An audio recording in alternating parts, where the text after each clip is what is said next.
बस नाम की दौलत पाते ही मन मस्त हुआ, खुशहाल रहा।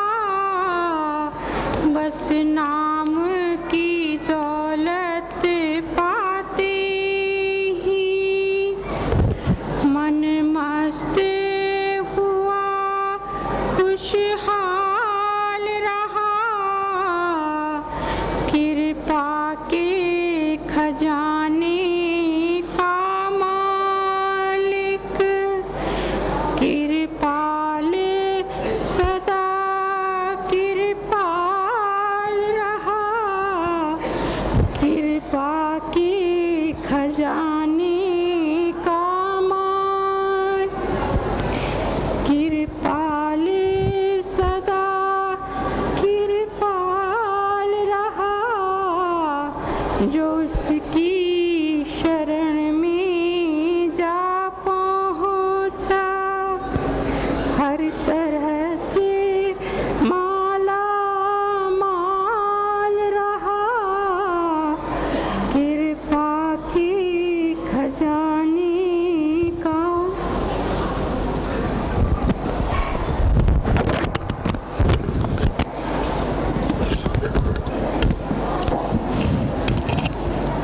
आज के इस मुबारक दिन पर पहले मैं आप सबको हुजूर संत कृपाल सिंह जी महाराज के जन्म दिवस की बधाई देता हूँ।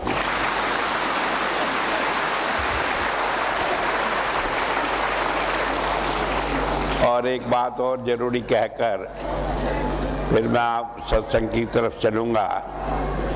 सत्संग के बाद जब मैं अपनी बात समाप्त कर लूँ तो लोग हड़बड़ाकर उठ कर न जाएं, क्योंकि मुझे एक ख़ास मैसेज देना है और वो सुनकर जाएं। अपने कान से सुनी हुई बात ठीक होती है, दूसरों के मुंह से सुनी हुई बात हेरा फेरी हो जाती है। तो उसको सुनकर आराम से तब उसके बाद यहाँ से हिलेंगे। अब मैं अपनी बात शुरू करता हूँ। हमने सारा जीवन संत कृपाल सिंह जी महाराज के या किसी ने और किसी संत के चरणों में लगाया, जिसका उद्देश्य था कि हम दुखों से छुटकारा पा लें, हमें मोक्ष मिल जाए और जन्म मरण में न आना पड़े। वैसे तो धर्म की अनेक प्रकार व्याख्या की गई है, लेकिन एक उसकी सरल सी व्याख्या है कि आत्मा के ऊपर जो मल की आवरण चढ़ जाते हैं, मल की परतें चढ़ जाती हैं, उन्हें मिटाना है। हमारी आत्मा परमात्मा के अंश है, परमात्मा के समान है, उसके गुण वाली है, लेकिन उन आवरण के कारण ये भिन्न रूप में व्यवहार करने लगती है। तो इस मैल को उतारने का, मिटाने का तरीका क्या है, ये धर्म में सिखाता है। अब क्या कारण है कि आत्मा के ऊपर क्यों मैल चढ़ जाती है? ये मैल है 5 तरह की: काम, क्रोध, लोभ, मोह, अहंकार। और क्यों चढ़ जाती है? बाइबल में एक छोटा सा किस्सा आता है कि जब परमात्मा ने दुनिया बनाई तो आदम और ईव को इस संसार में भेजा। वो दोनों नंगे थे, कपड़ा कुछ होता नहीं था, कुछ चीज़ नहीं थी, खाने की कोई चीज़ नहीं, उन्हें कुछ मालूम नहीं। तो जंगल में ऐसे दोनों घूमते फिरते और जो जंगल में कुछ मिल जाता उसी को खा पी लेते। एक दिन उन्होंने देखा एक पेड़ के ऊपर सेब लगा है, तो उनका मन हुआ कि ये देखे खाकर क्या है। जब उन्होंने सोचा तो ऐसे ही परमात्मा की आवाज़ आई कि तुम इस पेड़ के फल को मत खाना, नहीं तो तुम्हें अकल आ जाएगी। और वो कहने लगे, आपस में सलाह करी कि परमात्मा हमें बेवकूफ़ बनाए रखना चाहता है, इसलिए वो मना करता है। कहने लगे हम तो खाएंगे। और उन्होंने पेड़ का फल लेकर खा लिया तो उन्हें पहली अकल आई कि तुम नंगे हो, पत्ते लिए उनके कपड़े बना बना के सही ढका। फिर आया कि उन्हें कोई देख न ले नंगा, तो किसी आदमी को या किसी को देखकर छिप कर रहने लगे। और कहने का मतलब है बाइबल में बताया कि हालत ये हो गई कि वो परमात्मा की आवाज़ को न सुनने वाले हो गए और उसकी रोशनी को न देखने वाले हो गए। तो इसे कहा है बाइबल में ओरिजिनल सिन, कि सबसे बड़ा जो अपराध था, पाप था, वो ये हुआ। वो अपराध या पाप क्या हुआ कि इंसान ने परमात्मा की आज्ञा का उल्लंघन किया। उससे उसे दुनियावी बुद्धि हुई और उसने इस संसार में जो भी काम किया उसका भला बुरा सोचने लगा और इस तरह से वो काम, क्रोध, लोभ, मोह, अहंकार में फंसता चला गया। तो कहने का मतलब है कि आदमी की आत्मा परमात्मा का रूप थी, लेकिन वो संसार में फंस गई। अब इन 5 बातों के फंसने से क्या हुआ कि आदमी इनमें फंसकर मर जाता है। हम बहुत सारे किस्से सुनते आए हैं, बहुत सारे हमारे धार्मिक ग्रंथों में किस्से हैं कि कोई काम के कारण, कोई क्रोध के कारण, कोई लोभ के कारण, कोई अहंकार के कारण इस संसार में फंस कर रह जाता है। ये लोगों ने बहुत बहुत तपस्या की और बाद में इस बात पर कि मेरा आसन कोई ना छीन ले, कुछ न कर ले, उसके ऊपर करके वो सारा तप उनका भंग हो गया, बेकार हो गया। तो होता यह है कि काम, क्रोध, लोभ, मोह से, अहंकार से बचना ही असली काम है। अब क्यों बचना काम है? ना बचे तो क्या हो? ना बचे तो होता है जब काल का हमला होता है तो जिसमें जो कमी देखता है उसी में पकड़कर और उस आदमी को नष्ट कर देता है। मैं कई दफे उदाहरण देकर समझाया कि चौसर का खेल होता है, गोट रहे चली आती है, आते आते आखिर में नरक में पड़ जाती है। एक खाना होता है, उसमें जिस घर से चलती है वहीं से कि अगर एक दाव कम पड़ जाए तो वहाँ पड़ी रह जाती है और दूसरा आदमी उसे पीट दे तो फिर वो सारा चक्कर फिर काटती है। तो इसी तरह से जीव सारे दुनिया के कर्म करके, संतों का आचरण करके, सब कुछ करके अगर कहीं एक जरा सी कमी के कारण काल के चक्र में पड़ जाता है तो काल उसे नष्ट कर देता है। अब ये तो काल का महत्व है। सवाल यह है कि संत काल को कुछ कहते क्यों नहीं? काल जो है वो भी संत का ही भाई है, वो भी उसी का काम करता है, क्योंकि परमात्मा ने जिसे सजा देनी है उसे काल के हवाले कर देता है और जिस पर दया करनी हो उसे दयाल के हवाले कर देता है।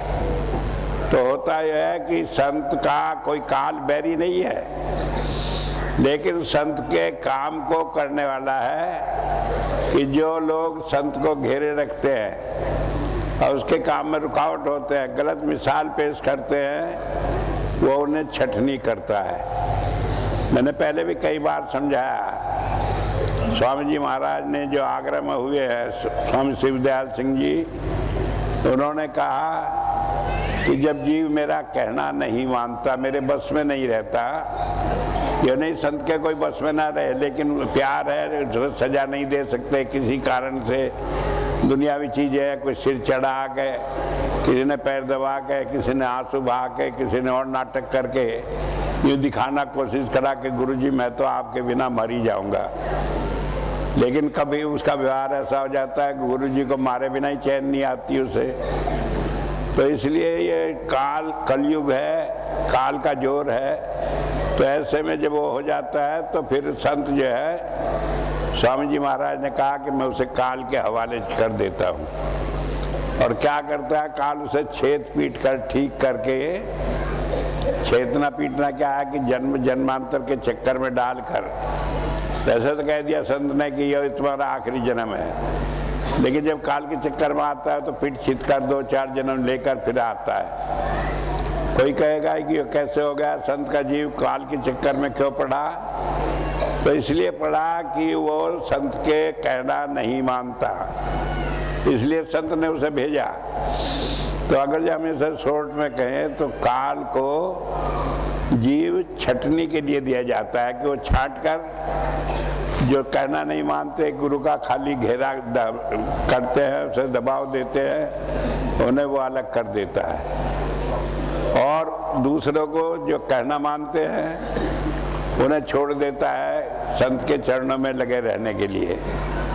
अब कई आदमी कहेंगे कि काल का चक्र संत के आदमियों पर भी पड़ता है। मैं कहता हूँ संत के आदमियों पर नहीं, संत पर भी पड़ता है।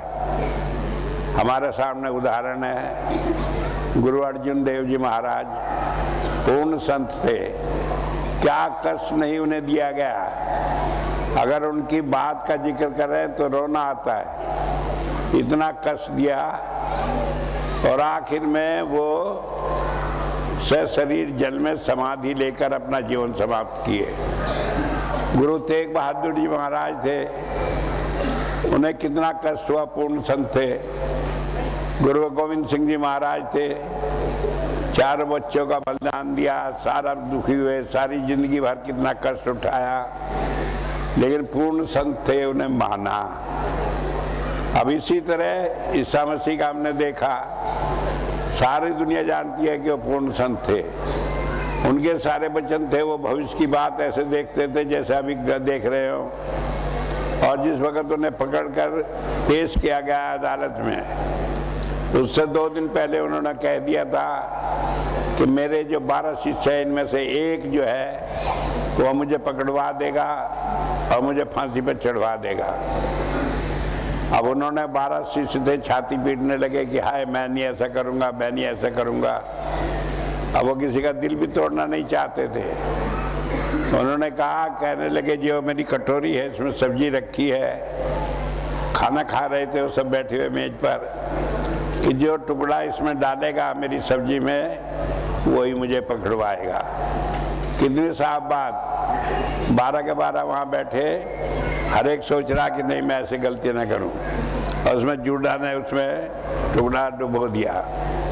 उसके बाद में पता लगा कि उसने 30 चांदी के सिक्कों के लिए बता के पकड़वाया कि ईसा मसीह रात में यहाँ छिपे हैं, यहाँ से पकड़ के ले गए।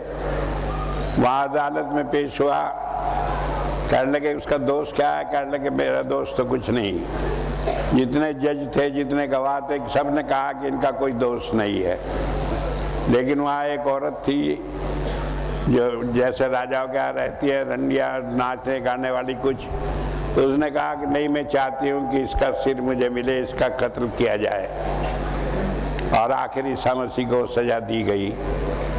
अब क्या हुआ उसके बाद वो हर एक नहीं जानता। लोग कहते हैं ईसा मसीह सूली पर मर गए, कुछ कहते हैं उन्हें दफनाया गया तो वहाँ से निकलकर लाश उनकी चली गई और फिर बहुत दिनों तक इधर उधर घूमते रही और बाद में फिर स्वर्ग में चले गए। और कुछ मेरे जैसे सिर फिर रहे वो भी कहते हैं कि ना वो मरे थे, ना वो दफनाए गए, बल्कि वो एक तरीका था निकलकर बेहोशी सी हालत में कहीं हो गए और वहाँ से फिर जब होश आई वो निकलकर चले गए और बाद में 80 साल तक जिंदा रहे और धर्म का काम करते रहे। ईसाइयों के मत में अगर कोई कह दे ईसा मसीह जिंदा रहे बाद में, तो वो बहुत नाराज होते हैं।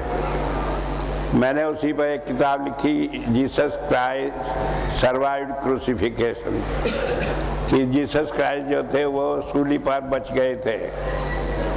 और किताब भी वहाँ बुक फेयर में किताब लगाई, उस साल वही थीम था हमारा किताब का, तो हमने सारी दीवारों पे लगा दी, मेज पे रख दी और उसका प्रचार करा। तो लोग आए कहने लगे कि क्या आप गलत कह रहे हैं। मैंने कहा एक किताब ले जाओ, नहीं पैसे हो बिना पैसे के ले जाओ, ऐसे पढ़ लो और पढ़ने के बाद एक शब्द कहीं बता दो गलत है। अगर मैंने कहा वो जिंदा थे तो उसके सबूत दिए हैं, और सबूत कहीं और से नहीं दिए, बाइबिल से ही दिए है, उसी में जिसे आप मानते हैं, जिसे रोज पढ़ते हैं। और एक भी आदमी ऐसा नहीं जो उसने कहा हो कि हाँ ये बात गलत रही। मेरा कहने का मतलब है कि ईसा मसीह काल के उस झटके को सहे, बचे या मरे, इसमें आज भी दुनिया में सबकी एक राय नहीं है। तो इसलिए ये कहना कि संत पे कैसे काल का हमला हो सकता है, संत पे इसलिए होता है कि जब संत के हमला होने से कुछ ऐसे दोषी व्यक्ति उसके चारों तरफ होते हैं जिनका निकलना बड़ा मुश्किल होता है, वो संत के द्वारा ही निकाले जाते हैं, उसी को चोट देकर निकाले जाते हैं। काल कोई बेवकूफ़ नहीं है कुछ उल्टा सीधा कर दे, बड़ी समझदारी से काम करता है। अब इन सारे चक्रों में हम गुजरे हैं, हम गुजर रहे हैं। 6 फरवरी है, पिछली 6 फरवरी को देवेंद्र यहाँ बैठे थे, सत्संग दिया, ये शब्द बोला जो भी किया, और उसके बाद तुरंत चले गए। और ये सारी बातें घटी। कुछ लोगों ने कहा, कहने लगे कि वो कैसे हो सकता है, कैसे जा सकते हैं, उन्हें कैसे काल सता सकता है। अरे भाई, जब गुरु नानक देव जी महाराज को सता सकता है, कबीर साहब को सता सकता है, अर्जुन देव जी महाराज को सता सकता है, ईसा मसीह को सता सकता है, तो दूसरे की क्या बात करें। फिर सवाल यह है कि ये सच है कि झूठ है। तो उसका एक ही तरीका है कि समय बता देता है कि क्या ठीक है क्या गलत है, और बता रहा है, चल रही है सारी बातें। आज भी 2000 साल हो गए, बहुत सारे आदमी ईसा मसीह की बात को सही मानते हैं, बहुत सारे उसकी मृत्यु को नहीं मानते, लेकिन लोग जानते हैं जो थोड़ा समझ रखते हैं कि वास्तविकता क्या है। तो इसलिए मैं बता रहा हूँ कि इस सारी हालत में एक अजीब सा खेल हो जाता है। ये तो मैंने बताया क्यों हो जाता है, इसलिए हो जाता है कि छटनी करना काल का काम है। छटनी कह के करनी है, जो फसल के बीच में घास पतवार खरपतवार हो जाता है, तो उसे निकालना ही पड़ता है। न निकाले तो फिर सही फसल जो होती है उसका होना भी मुश्किल हो जाता है।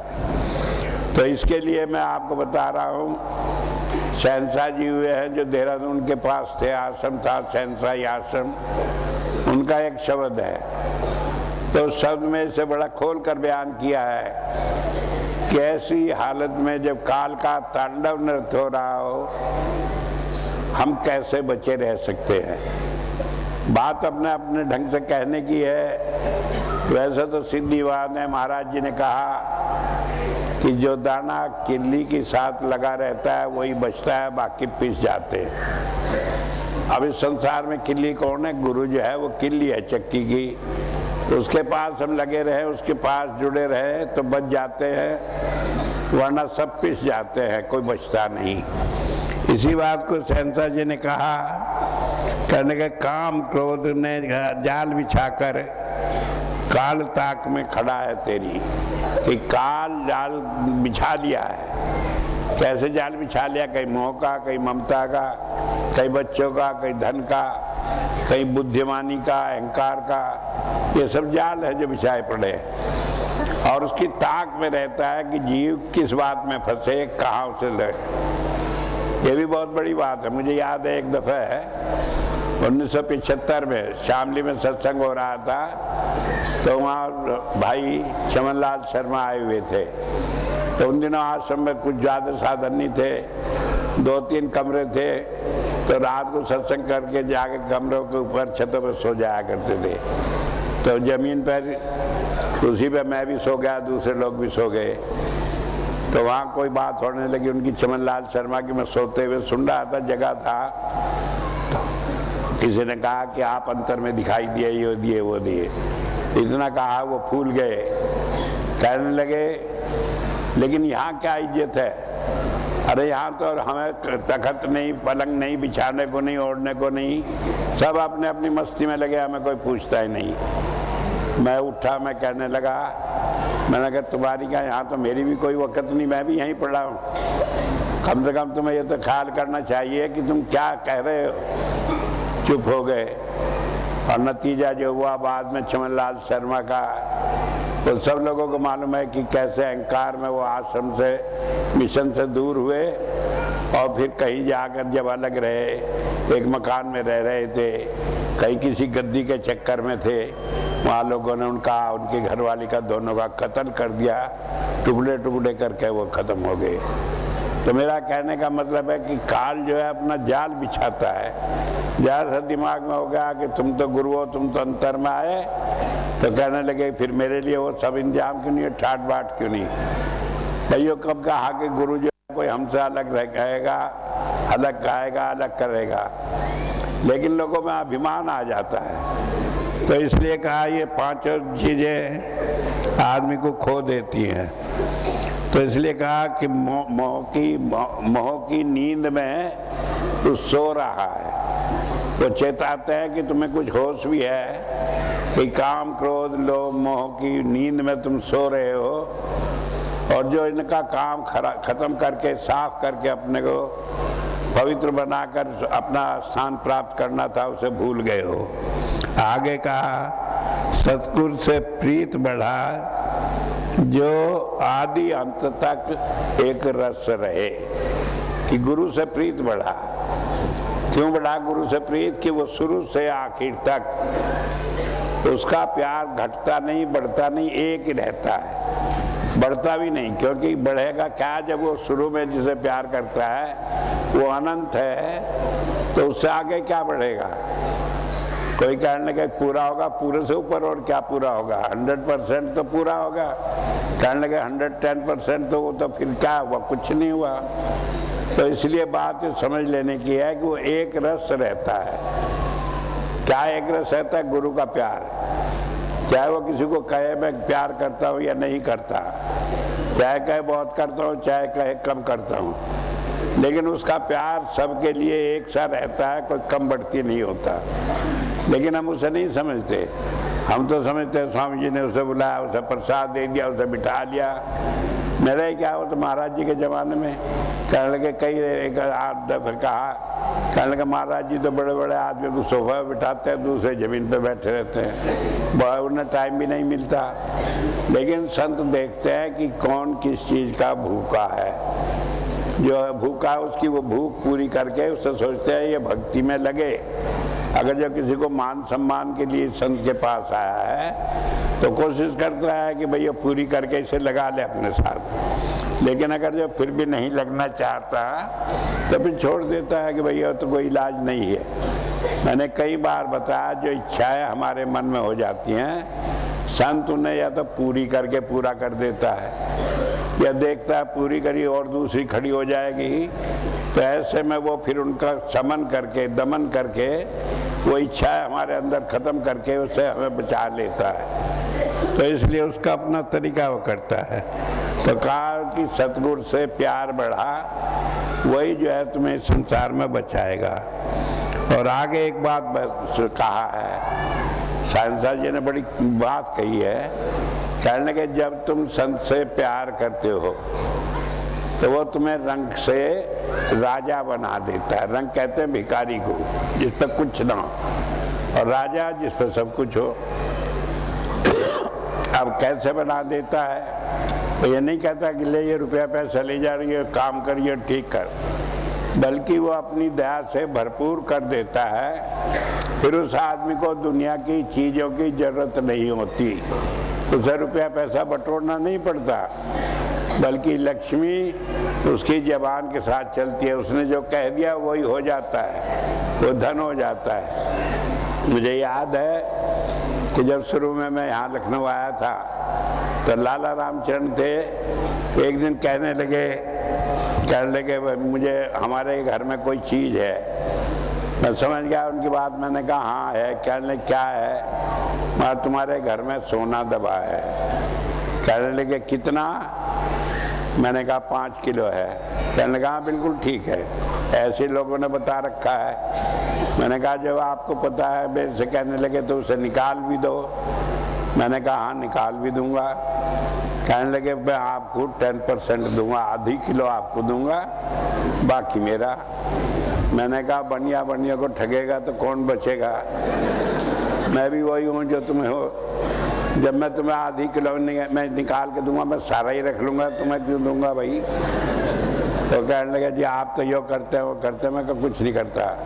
कहने लगे मैं सेवा देता हूँ, आपको नहीं दूंगा, काम नहीं चलेगा। मगर मैं लूँगा नहीं अगर सेवा दोगे। तो दिसंबर की बात थी, फरवरी का भंडारा होने को था यहाँ पहला, और वो अपना गुम कर गए। अब वो 10,000 रुपये सेवा निकाल कर दिया करते थे भंडारे में, तो उस वक्त आए नहीं। और उसके बाद जब भंडारा निमट गया उसके बाद आए, कहने कैसा हुआ भंडारा? मगर पहले तो लाला जी 10,000 रुपये आप लगाते थे, अब क्या 1 लाख रुपया खर्च हुआ। कहने कहाँ से आया? मगर देने वाला दे रहा, जो सबको दे रहा उसने दिया। अब वो तो वचन था उनका महाराज जी का कि तुम्हारा कोई काम रुकेगा नहीं। तो बात ये समझ लेने की है, ये लालच जो है ये हमें जो है भिखारी बना देता है। तो क्या संत जो है हमारे सब ये जितनी लालच है, काम है, क्रोध है, लोभ है, मोह है, इन्हें सबको निकाल देता है। भगवान बुद्ध ने कहा है desireless man is no less than God, कि जिसे कोई इच्छा नहीं होती वो परमात्मा का रूप हो जाता है। इसीलिए शहंशाह जी ने कहा चाहा गई चिंता गई मनवा बेपरवाह, जिसे कछु न चाहिए सोई शहंशाह। तो वो ये नहीं हमें माल भरता है, बल्कि हमारे मन के अंदर से ये इच्छाएं समाप्त कर देता है। हमें इन सारी चीज़ों की जरूरत नहीं होती। तो क्या हुआ कि वो हमें रंग से राजा बना देता है। तो जब रंग से राजा बना दिया तो शहंशाह जी ने दूसरी बात भी कही है।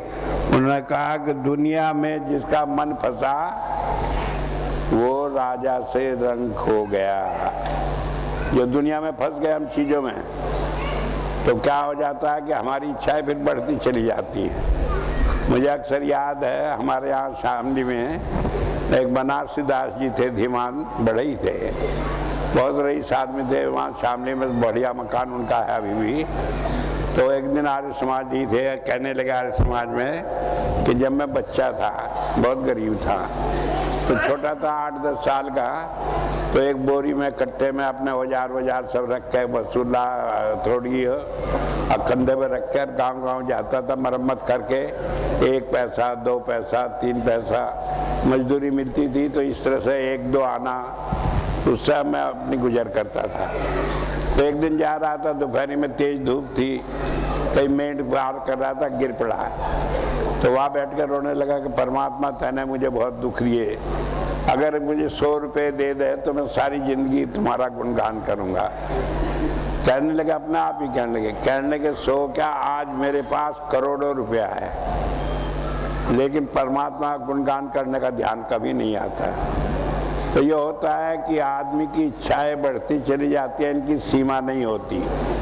तो शहंशाह जी कह रहे हैं कि जब हम दुनिया में मन को फंसा लेते हैं तो वो हमें राजा से रंग बना देता है। राजा हम क्यों हैं? क्योंकि परमात्मा के पुत्र हैं, परमात्मा राजा है तो उसका पुत्र राजा ही होना है। और बन क्या गए कि दुनिया में लगकर भिखारी हो गए, परेशान हो गए। तो इसलिए बताया कि बचने का तरीका क्या है। कि बचने का तरीका एक ही है कि हम अपना ध्यान गुरु के साथ लगाए रखें। सारी बात कहने का यह है कि काल का चक्र चल रहा है, चलेगा इसलिए कि परमात्मा भी चाहता है, संत भी चाहता है, नियम है ये होगा। तो इसमें बचे रहने के लिए आपको एक ही काम करना है कि आप अपना ध्यान गुरु से लगाए रखो। मैं ये नहीं कहता कि उससे लगने में मुझे कुछ फ़ायदा है। फ़ायदा आपको है कि आप बच जाओगे, उससे नहीं लगाओगे तो पिस जाओगे, परेशान होगे। ये तो होता नहीं कि हमेशा को नरक में रहेंगे, लेकिन कई जन्मों का चक्कर तो पड़ जाता है। तो इसलिए एक बात ध्यान रखें, कोई कुछ ही कहे किसी बातों में ना आए। अपना ध्यान गुरु से रखें, गुरु की बात माने। गुरु का कहना मानना ठीक है तो वो करें, नहीं हो तो नहीं करें। कई बार आदमी कहते हैं कि स्वामी जी तो कभी कुछ कहते हैं, कभी कुछ कहते हैं, कभी कुछ कहते हैं। चाहे मैं कभी कुछ कहूँ, लेकिन उद्देश्य तो एक ही है कि हम जो है संत मत में परमात्मा की ओर लगे और दुनिया भर के कामों में न फंसे। लेकिन लोग उसे मानते हैं, नहीं मानते, चलते रहते हैं। तो मैं एक बात ये कहना चाहता हूँ कि सारे झंझट में बचे रहने के लिए एक ही जरूरी है कि आप अपना ध्यान गुरु से लगाए रखें। और जब गुरु से लगाए रखेंगे तो दुनिया की कोई ताकत नहीं कि आपको मोक्ष से रोक ले। कोई झंझट हो, कोई तकलीफ हो, दुनिया में भी नहीं होगी और मरने के बाद भी मोक्ष मिलेगा। इस बात के साथ ही मैं अपनी बात को समाप्त करूंगा। अब मैं आपको एक बहुत ज़रूरी बात जो बताने के लिए कहा था और जिसके आप बड़े इच्छुक भी होंगे वो बता दूं। ऐसा है कि बार बार ये सवाल पैदा होता है कि उसका उत्तराधिकारी कौन होगा।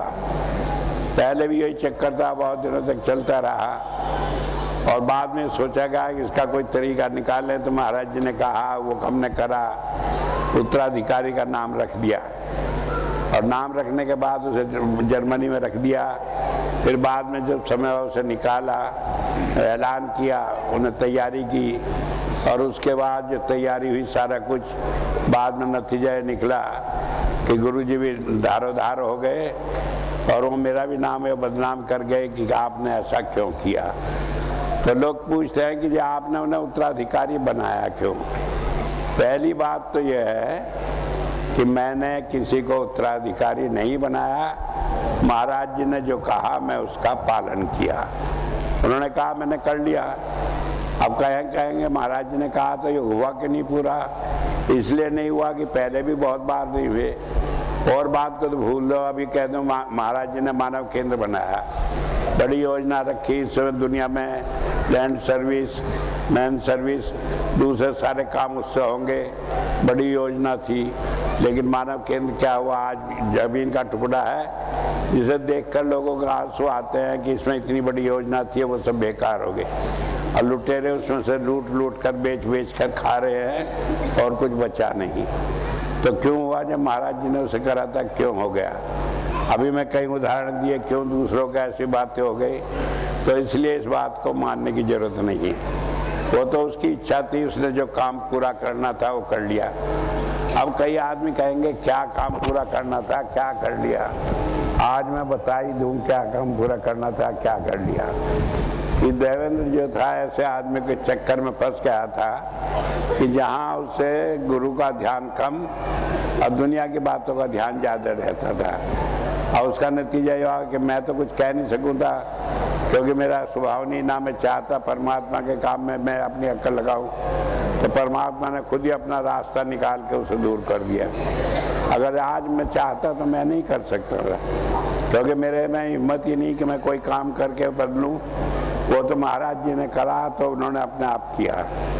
और इस सारे मामले में हालांकि दुनिया भर की बातें, इतनी गंदगी हुई, इतना लोगों ने टेलीफोन किया, इतने धमकियां दी, इतना सब कुछ दिया, लेकिन हर घड़ी महाराज जी कहते रहे कुछ होगा नहीं। तो ये बात निमट गई। अब आगे भी वही शंका हो रही है। अब लोग हर एक जिसे देखो वही आ रहा है कि मैं उत्तराधिकारी हूँ, मैं उत्तराधिकारी हूँ। महाराज जी मुझे, कई आदमी तो मेरे पास आते हैं और कहते महाराज जी ने कहा कि दिव्यानंद इस आदमी को तिलक कर दे, नहीं तो तेरी खैर नहीं। ऐसा जैसा कि महाराज जी, कोई कहता मुझे परमात्मा ने बना दिया, कोई कुछ कहता है। तो ऐसी हालत में हालांकि कोई जरूरत नहीं है, लेकिन एक बार फिर जैसे महाराज जी का आदेश हुआ, मैं अपना उत्तराधिकारी फिर तय कर दिया। और तय करके मैंने उसे एक लिफाफे में बंद करके रख दिया, छिपा कर रख दिया। पहले रखा था ये कि बदल ले, कोई कुछ ना कर दे, फर्ज कर दे। तो हमने एक पहचान बताई थी कि उत्तराधिकारी की ये पहचान है। तो अब भी मैं आगे के लिए बताता हूँ। पहली पहचान तो यह है कि वो मेरे परिवार से कोई नहीं होगा। वैसे तो मेरा परिवार है ही कहीं नहीं, क्योंकि मेरे सिर्फ एक लड़की थी, लड़की की शादी करी तो दामाद हुआ, वो परिवार में हुए और कोई नहीं था। तो वो लाइन खींच दी, ना तो लड़की आज दुनिया में, ना लड़की का हस्बैंड है, दामाद भी नहीं है, वो भी नहीं है। तो वो तो लाइन खत्म होगी, परिवार वहाँ खत्म होगा और दूसरा परिवार माना नहीं जाता। लेकिन फिर भी कोई नहीं है, मेरे परिवार से नहीं होगा। अब दूसरे लोग पीछे पड़े हैं दया के कहने लगे कि दया यो कर रही, दया यो कर रही। मैं यूँ कह रहा हूँ दया कुछ नहीं कर रही, सिर्फ वो कर रही है जो मैं कहता हूँ, उसके अलावा दूसरा कुछ नहीं करती। अगर जो दया ने कोई गलत काम किया है तो मैंने किया है, उसने नहीं किया। और मैं ये देखा कि आज इतने सालों तक उसने शादी नहीं की, सारा जीवन इसमें लगाया, और आपको सबको मालूम होगा कि उसके घर से उसकी माताजी का घर मुश्किल से 10 मीटर पे बराबर में ही है, लेकिन कई कई महीने हो जाते हैं वहाँ जाए भी उसे 1 मिनट के लिए भी कभी नहीं जाती। तो उसका किसी से कोई मतलब ही नहीं है। लेकिन लोग बड़े चर्चा कर रहे हैं कि दया के परिवार से होगा, दया के भाई का लड़का, बहन का लड़का, उसका लड़का। लेकिन मैं ये बता दूं कि ना दया के परिवार से कोई होगा, उसके किसी परिवार के किसी आदमी का कोई संबंध नहीं। 2 बात बताई, ना वो मेरे परिवार से होगा, ना वो दया के परिवार से होगा। और तीसरी बात ये है, वो महाराज जी का नामदानी नहीं बल्कि मेरा नामदानी होगा, क्योंकि परंपरा है गुरु से सिख को ही जाती है गद्दी, दूसरे को नहीं जाती। जो लोग ये उम्मीद लगाए बैठे हैं कि मैं बनूंगा, मैं बनूंगा, वो अपना वहाँ डॉट लगा ले माइनस, कि अगर जो वो नाम कहीं और से लिया है तो उनका नंबर नहीं। और एक बात और कि वो भारतीय होगा, बाहर का नहीं होगा, विदेशी नहीं होगा। कभी सोचा कि छिपा के रख रखा या बिम्मी को सौंप दिया कि सपाल पोस्ट बाद में भर दे, ऐसा कुछ नहीं है। और जो लिखा हुआ हमें रखा है वो लिखा रखा है, उसमें किसी की कोई गवाही नहीं, कुछ नहीं, मेरे हाथ का लिखा है। और मेरे मरने के बाद ही वो आपको मालूम होगा। मैं उस आपके जीते जी नहीं आउट होने दूंगा। तो ये ध्यान रखेंगे कि वो जो है मेरे मरने के बाद ही वो प्रकट होगा, क्योंकि जीते जी हमने सोचा उसे आगे ठीक करते रहेंगे तो वो तो देख लिया नतीजा, वो तो हमें ही ठीक कर गया। तो अब ये देखना है कि वो जो है मेरे बाद में होगा। और जब तक एक बात और है, ये गुरु गद्दी के लोग क्यों ताजुब करते हैं, क्यों करते हैं, तो इसलिए कि सोचते हैं कि ज़्यादा इतना जो है, लोग कहते हैं वहाँ तो नोट ऐसे आते हैं भर भर के आते हैं, और कई कनस्तर में ट्रकों में भरकर जने कहाँ जाते हैं, क्या होता है। ठीक है, महाराज जी की दया है, और उन्होंने कहा कि मेरी जरूरत है, मेरी जरूरत पानी होगी,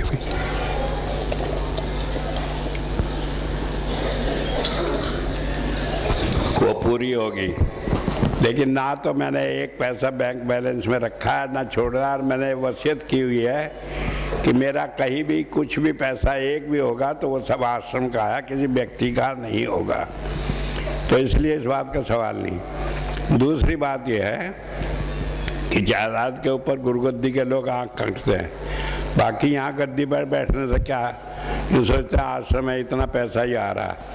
तो अब हमने क्या करा, एक ट्रस्ट बना दिया, दिव्यानंद ट्रस्ट, और सारी जमीन जायदाद एक ईंट भी कहीं होगी वो सब उस ट्रस्ट में होगी।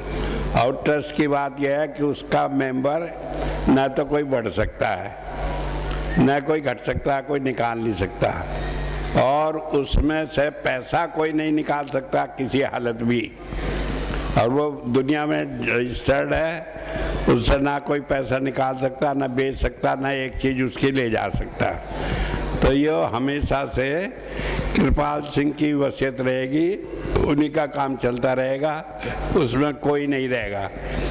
इंतजाम करने के लिए जो आदमी इंतजाम करेंगे, लेकिन अगर जो इंतजाम के बदले में वो चाहेंगे पैसा वहाँ से निकालना तो नहीं निकाल सकेंगे। और उस ट्रस्ट में एक मैं हूँ, एक बिम्मी है और एक दया है, और उसमें ना कोई बढ़ सकता ना घट सकता है। इनमें से किसी एक को कोई मार दे, कोई मर जाए, कुछ हो जाए, तो दूसरा कोई नहीं हो सकता कि भाई मैं बढ़ जाऊँ मार कर, और कोई निकाल नहीं सकता। संत कृपाल नगर में एक ईंट भी पड़ी है तो ट्रस्ट की संपत्ति है, तो उसे कोई ले नहीं सकता। इसलिए जो ज़्यादा इच्छुक हैं वो थोड़ा और इंतज़ार करें जब तक वारिस का नाम नहीं हो जाएगा तब तक वो उम्मीद ना करें उन्हें कोई गद्दी मिलेगी। क्योंकि मैं इसलिए कह रहा हूँ, रोज़ रोज़ मेरे पास चिट्ठियाँ आती हैं, धमकियाँ आती हैं कि हम बनेंगे, हमें यो कर दो, अभी गद्दी दे दो, नहीं तो हम यो कर देंगे। अरे भाई, दे तो मैं जब दूं जब मेरी कुछ है। ये तो संत कृपाल सिंह की वसीयत है और उन्हीं के जिसे वो चाहेंगे उसी को जानी है। और जानी भी उसे है जो सेवा में लगा है, जो अपने मन का अपने आप इससे फायदा उठाने से उसे नहीं मिलना है। तो इतनी बात कहकर मैं आपकी ये चिंता निकाल दूं, और जो इस चिंता में कि यहाँ बन के मालिक बन के गद्दे पर बैठ जाए, उनकी ये उम्मीद पर पानी फेर दूं कि ऐसा होने वाला नहीं है।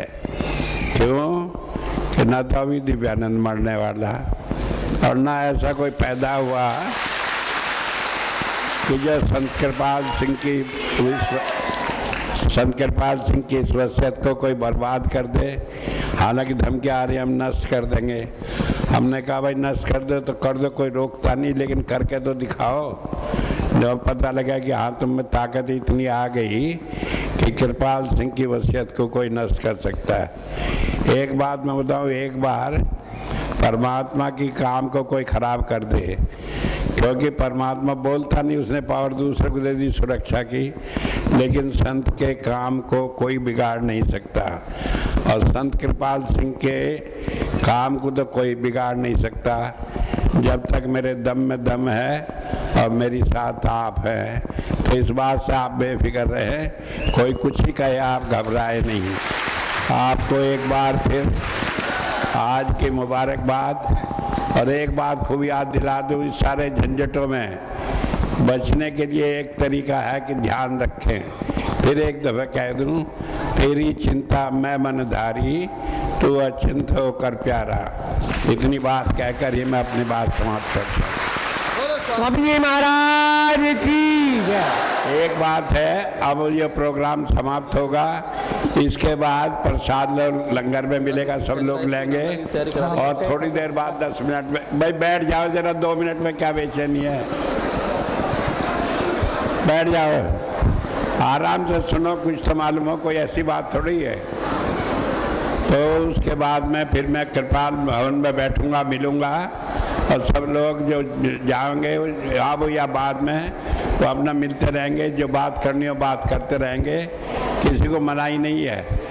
एक बात मैं बता दूं, पहले यहाँ लंबी लंबी लाइन लगी रहती थी, किसी को 4 घंटे 6 घंटे खड़ा होना पड़ता था।